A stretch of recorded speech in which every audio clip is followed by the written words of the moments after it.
Hello. Avec cette vague de faux prophètes qui se multiplie dans le monde, surtout en Afrique à cause de la situation sociale, nous devons ouvrir les yeux et faire très attention aux personnes qu'on appelle prophètes et pasteurs. Certains sont entrés dans les loges, dans les francs-maçonneries, on les a initiés par des grands prophètes que vous connaissez. Mesdames et messieurs, bienvenue dans votre émission Entre nous. Ici, nous encourageons les vrais pasteurs, mais nous venons aussi dire la vérité aux faux, afin que le peuple de Dieu ouvre ses yeux. Vous êtes libre de suivre nos vidéos ou de partir. Donc, si ça vous plaît, likez. Si ça ne vous plaît pas, désabonnez-vous, parce que nous ne vous forçons pas. Pour commencer, je vous dis générique. Le faux pasteur, dehors, dehors! Donne-moi l'argent pour te bénir. Dis mon offrande pour avancer. Hello, vous vous rappelez de ce jeune homme, Moïse Sanga, le fameux prophète qui était mort sur la montagne, foudroyé par l'éclair. Enfin, on a des nouvelles. Il paraît que ce fameux jeune prophète n'était même pas prophète dans sa famille. Il était peintre et il était un jeune de l'église qui rappait. Lorsqu'ils sont partis voir sa famille, les gens ont été étonnés de savoir mais comment est-ce que lui là il est devenu prophète sur internet. Sur YouTube, sur TikTok, il était prophète, mais dans la vie courante, c'était un peintre. Triste nouvelle. Regardez la vidéo de cette femme qui explique et nous revenons. Regardez. Rebondissement sur l'affaire du décès du fameux prophète Baba Moïse Sanga, ce jeune prophète de 22 ans seulement qui a perdu la vie foudroyé en prière à la montagne Mangengengue dans la ville de Kinshasa. Comme on a publié ici, le décès, on présentait les condoléances à la famille avec beaucoup de regrets de savoir que les jeunes s'isolaient encore pour aller prier à la montagne seuls.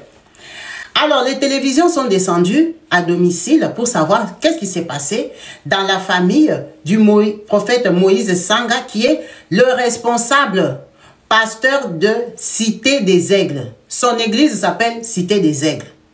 Quand ils arrivent dans sa famille pour poser les questions, savoir vraiment comment ça s'est passé, les gens de la famille sont étonnés de savoir que lui, il était prophète. Ils sont étonnés de voir leur fils publié sur les réseaux sociaux comme un prophète de Dieu. Et ils savent que c'est un chrétien. C'est tout. On a interviewé ses différents amis. Alors, les décisions dit non, nous on le connaît que c'est notre ami qui est normal, qui venait avec nous à l'église. Ils ont commencé à prier ensemble à l'église Réconciliation avec Dieu. Et dans cette église-là, quand il avait commencé, il était rappeur. Les jeunes, c'était un rappeur normal du quartier. Après, ils ont commencé à faire les box. Vous voyez les jeunes qui font les box pour être forts, les garçons du quartier. Comme eux, ils faisaient les box en tant que jeunes, à l'église, ils ont commencé à travailler dans la sécurité de l'église Réconciliation avec Dieu. À un moment, il a fui l'église. Donc, ses amis lui disaient, ah, mais mon frère, il faut revenir à l'église et tout ça. Mais en dehors de l'église, ils étaient des peintres. Ils faisaient la peinture des maisons, des jeunes qui s'est débrouillés. Alors quand on vient leur poser des questions pour savoir que leur ami est mort prophète, il tenait une église, sur TikTok il était suivi, il faisait des miracles, tout le monde est étonné. Les gens ne comprennent pas, ils savent que c'était seulement un frère. Et maintenant, quand on vient analyser son TikTok, ses révélations, ses sorties, le gars a une église, le gars apparemment, la bague qu'il porte, c'est la bague des francs-maçons. Si les francs-maçons sont là, venez nous confirmer. Il porte des trucs des loges, son mouchoir rouge là, sa longue robe blanche, ses habits, ses accoutrements. Ses amis ne connaissent pas, ils n'ont jamais vu. Ils ne savent même pas que lui, il est sur TikTok, il est connu. Personne de son vrai entourage n'est au courant que lui, c'est un prophète qui délivre déjà les gens. Donc, il faisait une double vie d'après ses proches. Les gens sont surpris.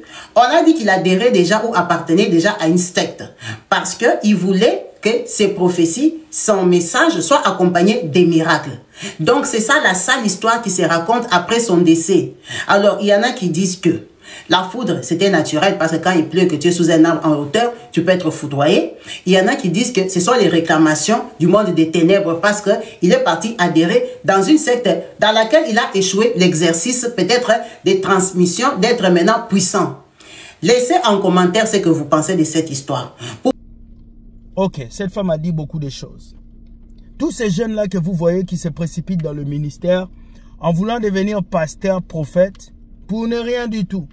Et c'est ce qui se passe aujourd'hui. Nous faisons face à cette génération des hommes qui se disent hommes de Dieu, mais qui s'élèvent, qui fonctionnent, qui avancent avec des pensées non bibliques. C'est pas pour rien peut-être que la foudre l'a frappé. Parce que dans les montagnes où vous montez Mangengenge, il y a des esprits, si vous ne savez pas. Dans chaque montagne, il y a des esprits qui habitent. Et si vous n'avez pas la spiritualité qu'il faut, vous allez être attaqué. Voilà ce jeune homme qui est prophète sur TikTok, mais dans sa famille, on ne sait pas qu'il est prophète. On sait qu'il priait, on sait qu'il gênait. Et beaucoup sont ici sur TikTok, sur YouTube. On te connaît comme prophète. Tu imposes les mains aux gens. Tu chasses les démons. Mais tes propres parents ne savent pas que tu as une église. Il avait une église, mais sa famille ne savait pas qu'il avait une église. C'est cette génération d'aujourd'hui qu'on a. Des jeunes qui sont pressés d'avancer. Des jeunes qui sont pressés de gagner la vie derrière Jésus. Vous allez être foudroyés. C'est le message que je voulais vous apporter, la suite pour ces prophètes. Éclaircissez-moi si c'est encore vrai. Ça, c'est des informations que j'ai reçues depuis Kinshasa avec cette vidéo aussi. Deuxième vidéo. Let's go. Oh, le prophète va sur la montagne pour prier. Il va sur la montagne. Est-ce que Jésus vous a dit d'aller sur la montagne? Non. Il n'y a aucun verset biblique dans la vie qui vous dit que montez sur la montagne pour rencontrer Dieu. La rencontre avec Dieu n'est pas une question d'altitude. La rencontre avec Dieu est une question d'intimité. Quand on te dit que tu montes avec Dieu, ça ne veut pas dire que tu es allé à haut. Monter dans le terme biblique veut dire être en connexion avec Dieu. Parce que Dieu a dit, je serai avec vous tous les jours jusqu'à la fin du monde. C'est ce que Dieu a dit. Je serai avec vous. Dieu n'a pas dit vous allez monter sur des montagnes. Il a dit à cette femme, c'est depuis sur Jérusalem que vous allez l'adorer ou sur une montagne. Mais je serai avec vous partout. Donc tout pasteur, tout prophète qui monte sur la montagne pour prier, c'est un sataniste. C'est un faux homme de Dieu. Il ne connaît pas la parole de Dieu. Regardez ce que vos prophètes vont faire sur les montagnes. Regardez, regardez. Yes, yep, yep, yep, yep,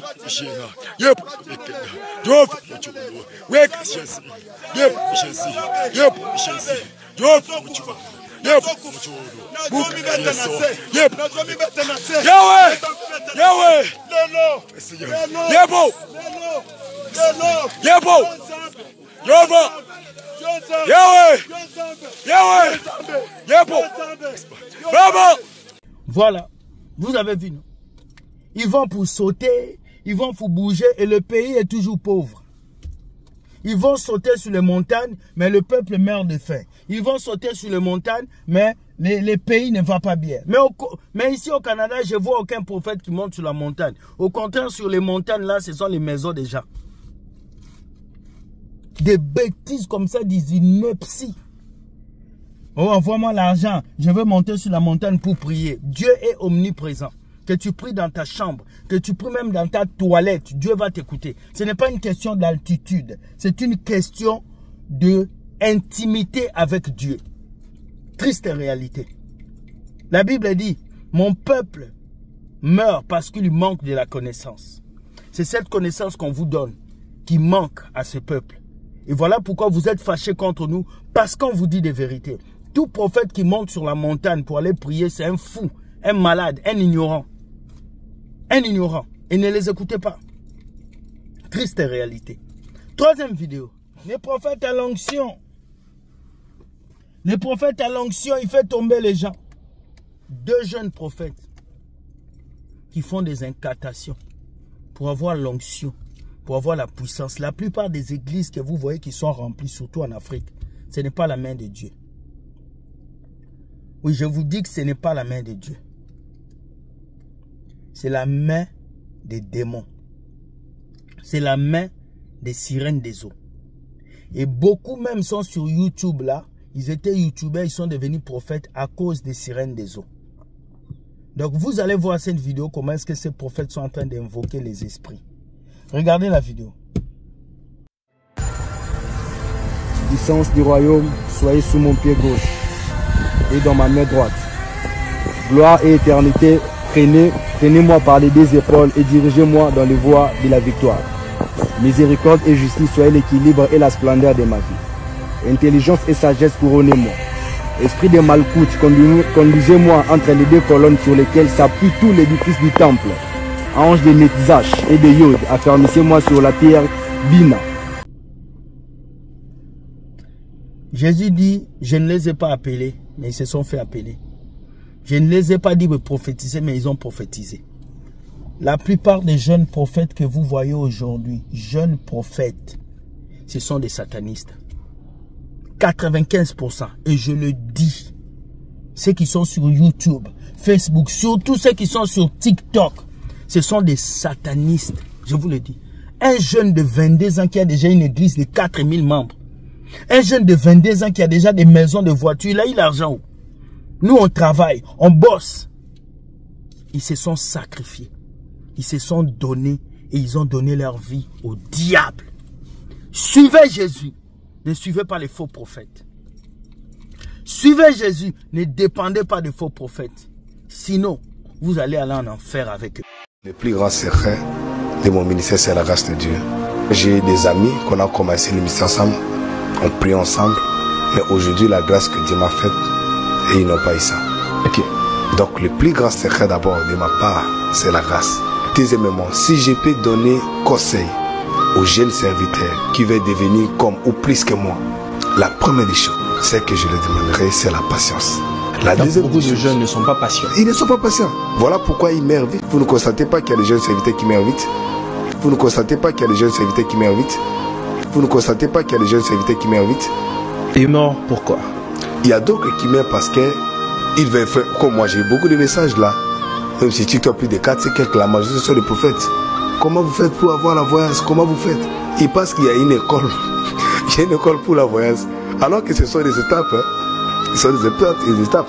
Il y a des années dont on priait. Moi, je priais, je faisais plus de 2 jours à la montagne pour descendre prophétiser que si une seule personne. Ils vont vous traîner en enfer. Qu'est-ce que la Bible dit? Vous avez besoin des fruits de l'esprit. Et l'un des fruits de l'esprit, c'est le discernement des esprits. Voici la génération de vos prophètes que vous suivez. Les amis, je suis venu vous dire, faites attention. Soyez bénis, que Dieu vous garde. Like si tu as aimé, partage et sache que Dieu gagne toujours. Bye bye et ciao.